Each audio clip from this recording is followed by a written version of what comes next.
గతేడాది డిసెంబర్ 23 నుంచి తనపై ఆన్లైన్ వేధింపులు పెరిగాయని నటి అనసూయ ఫిర్యాదు చేశారు. దీంతో మొత్తం 42 మందిపై పోలీసులు కేసు నమోదు చేశారు. ఇందుకు సంబంధించిన మరింత సమాచారాన్ని మా ప్రతినిధి పవన్ ను అడిగి తెలుసుకుందాం. పవన్, అనసూయ ఫిర్యాదుకు సంబంధించి మీ వద్ద ఉన్న తాజా సమాచారం ఏంటి? సినీ నటి అనసూయ సైబర్ క్రైమ్ పోలీసులను అయితే ఆశ్రయించారు. అయితే ఆమెపై తీవ్ర స్థాయిలో వేధింపులు జరుగుతున్నాయంటూ కూడా ఆమె సైబర్ క్రైమ్ పోలీసును అయితే ఆశ్రయించారు. అయితే గతేడాది డిసెంబర్ 22వ తారీఖున ఒక ప్రముఖ తెలుగు నటుడు ఒక పబ్లిక్ ఈవెంట్ లో మహిళలకు సంబంధించి మహిళల దుస్తువులకు సంబంధించినటువంటి ఒక వివాదాస్పద వ్యాఖ్యలు చేశారు. అయితే మరుసటి రోజే ఆ ఘటనపై నటి అనసూయ అయితే స్పందించింది.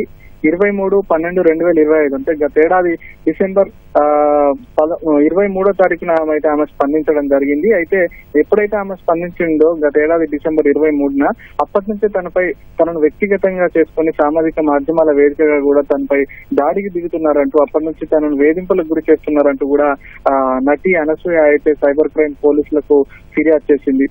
అయితే ఇవన్నీ కూడా ఆ అభిప్రాయం తాను ఎప్పుడైతే చెప్పిందో, అంటే మహిళల దుస్తులకు సంబంధించినటువంటి వ్యాఖ్యలపై ఆమె స్పందిస్తూ మహిళల స్వేచ్ఛకు తాను మద్దతుగా గతంలో చేసినటువంటి తన అభిప్రాయం చెప్పిన తర్వాత నుంచే తనపై కొన్ని మీడియా ఛానళ్లు కావచ్చు, అలాగే యూట్యూబ్ ఛానళ్లు కావచ్చు, కంటెంట్ క్రియేటర్లు కావచ్చు, సోషల్ మీడియా యూజర్లు కావచ్చు, వీళ్ళంతా కూడా తనను లక్ష్యంగా చేసుకుని తనపై వేధింపులు గురి చేస్తున్నారంటూ కూడా ఆమె ఫిర్యాదులో వెల్లడించారు. అయితే ఇవన్నీ కూడా అశ్లీల వ్యాఖ్యలు కావచ్చు, లైంగిక దూషణలు కావచ్చు, బెదిరింపులు కావచ్చు, అలాగే అసభ్యంగా రీల్స్ క్రియేట్ చేయడం కావచ్చు, ఇవన్నీ చేస్తున్నారంటూ కూడా ఆమె ఫిర్యాదు చేశారు. తన శరీరంపై అసభ్య వ్యాఖ్యలు చేస్తున్నారు, వీడియోలు రీల్స్ చేస్తున్నారంటూ ఆమె ఫిర్యాదు చేశారు. ఇదంతా కూడా తన ఆత్మ గౌరవానికి కావచ్చు, ప్రైవసీకి కావచ్చు భంగం కలుగుతుందంటూ, అలాగే తన వృత్తిగత జీవితాన్ని కావచ్చు, వ్యక్తిగత జీవితాన్ని కావచ్చు తీవ్రంగా దెబ్బతీస్తుందంటూ కూడా నటి అనసూయ ఫిర్యాదులో చెప్పుకొచ్చారు. ఇవన్నీ కూడా ఈ ఘటన మొత్తం కూడా క్రిమినల్ డిఫమేషన్, అలాగే సెక్షువల్ హెరాస్మెంట్, అలాగే క్రిమినల్ ఇంటిమిడేషన్, అలాగే ఆన్లైన్ అశ్లీల కంటెంట్ ప్రచారం,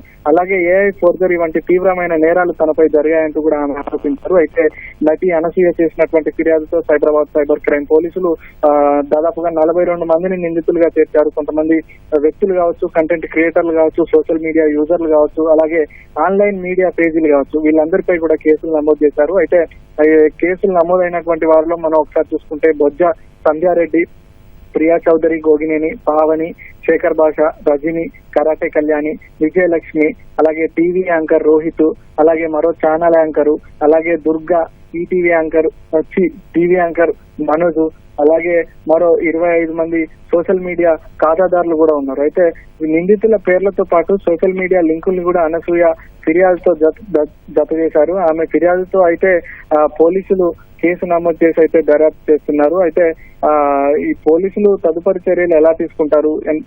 42 మంది నిందితులుగా చేర్చారు. వీళ్ళందరికీ నోటీసులు ఇస్తారా? ఎప్పుడు విచారిస్తారు? పోలీసులు ఏ విధంగా ముందుకెళ్తారు ఏంటనేది అయితే వేచి చూడాల్సిన అవసరం ఉంది. ధన్యవాదాలు పవన్.